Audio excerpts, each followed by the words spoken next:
Hi guys, welcome back to the channel. If you're new here, I'm Z, secret recipe of food blogger from Cameroon, and you're welcome to my channel. So don't forget to hit that subscribe button and leave a comment from where you're watching our video from, and make sure to watch our other videos, and all ingredients will be listed in the video.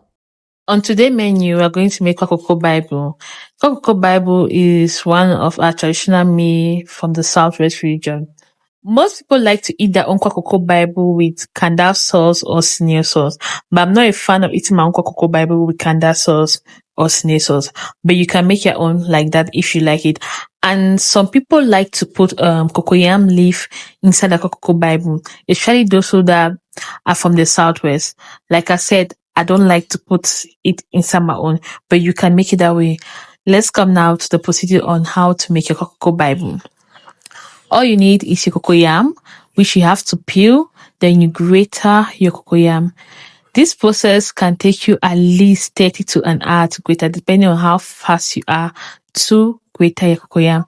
And we have dry fish. You need dry fish, you need pepper, you need salt, and crayfish. I always like to blend my crayfish before keeping it, and this is Maggi crevette and palm oil.